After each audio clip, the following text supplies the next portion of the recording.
ओम गुरु सत्ताय नमः। गायत्री महाविज्ञान तृतीय भाग। लेखक परम पूज्य गुरुदेव वेद मूर्ति तपोनिष्ठ पंडित श्री राम शर्मा आचार्य। आइए पढ़ते हैं, सुनते हैं और समझने का प्रयास करते हैं गायत्री मंत्र हमारे साथ साथ। ओम भूर्भुवः स्वाहा तत्सवितुर्वरेण्यं भर्गो देवस्य धीमहि धियो यो नः प्रचोदयात्।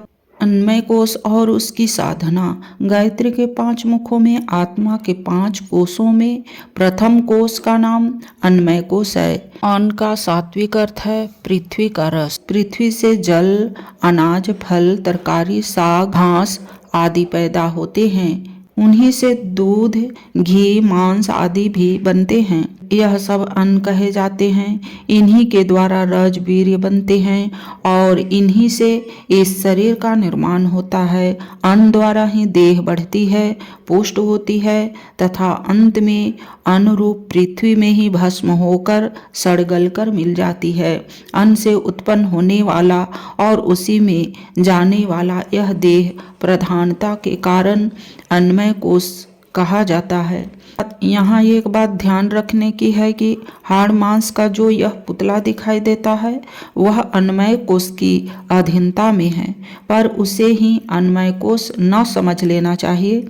मृत्यु हो जाने पर देह तो नष्ट हो जाती है पर अन्नमय कोश नष्ट नहीं होता, वह जीव के साथ रहता है। बिना शरीर के भी जीव भूत योनि में या स्वर्ग नरक में उन भूख, प्यास, सर्दी, गर्मी, चोट, दर्द आदि को सहता है जो स्थूल शरीर से संबंधित है। इसी प्रकार उसे इन इंद्रिय भोगों की चाह रहती है जो शरीर द्वारा भोगे जाने संभव हैं। भूतों की इच्छाएं वैसी ही आहार विहार की रहती है जैसी शरीरधारी मनुष्यों की होती है।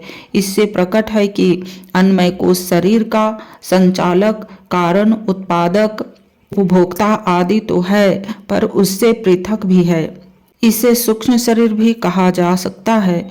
रोग हो जाने पर डॉक्टर, वैद्य उपचार, औषधि, इंजेक्शन, शल्य क्रिया आदि द्वारा उसे ठीक करते हैं।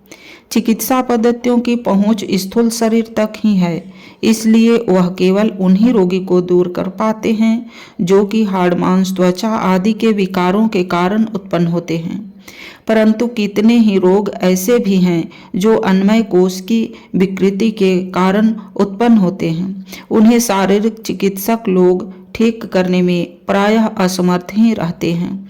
अन्नमय कोश की स्थिति के अनुसार शरीर का ढांचा और रूप बनता है, उसी के अनुसार इंद्रियों की शक्तियां होती है। बालक जन्म से ही कितनी ही शारीरिक त्रुटियां, अपूर्णताएं या विशेषताएं लेकर आता है। किसी की देह आरंभ से ही मोटी, किसी की जन्म से ही पतली होती है। आंखों की दृष्टि, वाणी की विशेषता, मस्तिष्क का भौड़ा तीव्र होना, किसी विशेष अंग का निर्बल या न्यून होना अन्नमय कोश की स्थिति के अनुरूप होता है। माता पिता के रजवीर्य का भी उसमें थोड़ा प्रभाव होता है पर विशेषता अपने कोश की ही रहती है। कितने ही बालक माता पिता की अपेक्षा अनेक बातों में बहुत भिन्न पाए जाते हैं। शरीर अन्न से बनता है और बढ़ता है। अन्न के भीतर सूक्ष्म जीवन तत्व रहता है, वह अन्नमय कोश को बनाता है। जैसे शरीर में 5 कोश हैं वैसे ही अन्न में 3 कोश हैं। स्थूल, सूक्ष्म, कारण। स्थूल में स्वाद और भार, सूक्ष्म में प्रभाव और गुण तथा कारण के कोश में अन्न का संस्कार रहता है। जिह्वा से केवल भोजन का स्वाद मालूम होता है, पेट उसके बोझ का अनुभव करता है, रस में उसकी मादकता, उष्णता आदि प्रकट होती है। अन्नमय कोश पर उसका संस्कार जमता है। मांस आदि अनेक अभक्षय पदार्थ ऐसे हैं जो जीभ को स्वादिष्ट लगते हैं, देह को मोटा बनने में भी सहायक होते हैं, पर उनमें सूक्ष्म संस्कार ऐसा होता है जो अन्नमय कोश को विकृत कर देता है और उसका परिणाम अदृश्य रूप से आकस्मिक रोगों के रूप में तथा जन्म जन्मांतर तक कुरूपता एवं शारीरिक अपूर्णता के रूप में चलता है। इसलिए आत्मविद्या के ज्ञाता सदा सात्विक सुसंस्कारी अन्न पर जोर देते हैं ताकि स्थूल शरीर में बीमारी, कुरूपता, अपूर्णता, आलस्य एवं कमजोरी की बढ़ोतरी न हो। जो लोग अब अक्षय खाते हैं वे अब नहीं तो भविष्य में ऐसी आंतरिक विकृति से ग्रस्त हो जाएंगे जो उनको शारीरिक सुख से वंचित रखे रहेगी। इस प्रकार अनिति से उपार्जित धन या पाप की कमाई प्रकट में आकर्षक लगने पर भी अन्नमय कोश को दूषित करती है और अंत में शरीर विकृत तथा चिरयोगी बना देती है। धन संपन्न होने पर भी ऐसी दुर्दशा भोगने के अनेक उदाहरण प्रत्यक्ष दिखाई दिया करते हैं।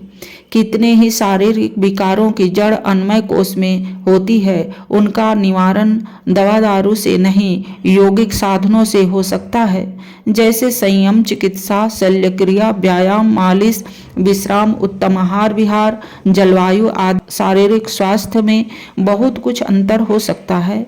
वैसे ही कुछ ऐसी भी प्रक्रिया है जिनके द्वारा अन्नमय कोश को परिमार्जित एवं परिपुष्ट किया जा सकता है और विविध विधि शारीरिक अपूर्णताओं से छुटकारा पाया जा सकता है। ऐसी पद्धतियों में पहला उपवास, दूसरा आसन, तीसरा तत्व शुद्धि, चौथा तपश्चर्या, यह 4 प्रमुख है। इन चारों पर इस प्रकरण में कुछ प्रकाश डालेंगे।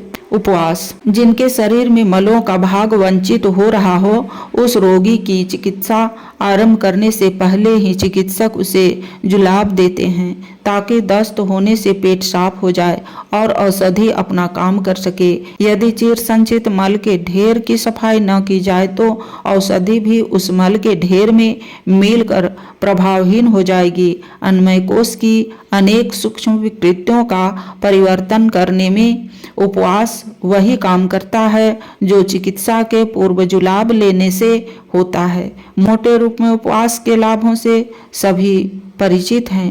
पेट में रुका अपच पच जाता है। विश्राम से पाचन अंग नवचेतना के साथ दूना काम करते हैं। आमाशय में भरे हुए अपक्व अन्न से जो विष उत्पन्न होता है वह नहीं बनता।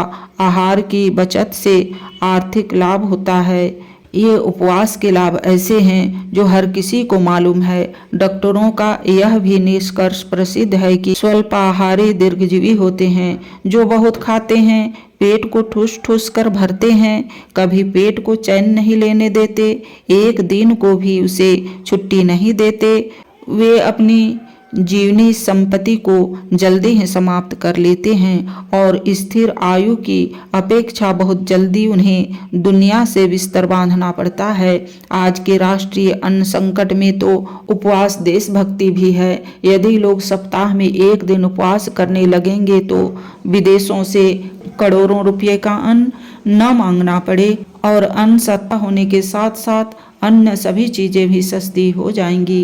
गीता में विषया विनिवर्तन्ते निराहारश्च दोहानः श्लोक में बताया है कि उपवास से विषय विकारों की निवृत्ति होती है। मन का विषय विकारों से रहित होना एक बहुत बड़ा मानसिक लाभ है। उसे ध्यान में रखते हुए भारतीय धर्म में प्रत्येक शुभ कार्य के साथ उपवास को जोड़ दिया है।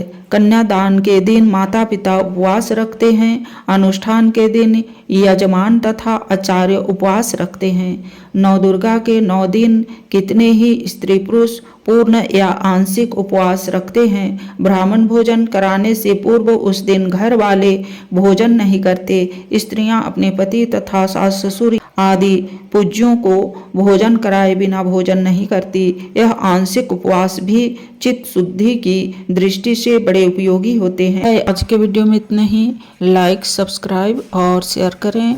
धन्यवाद। ओम शांति।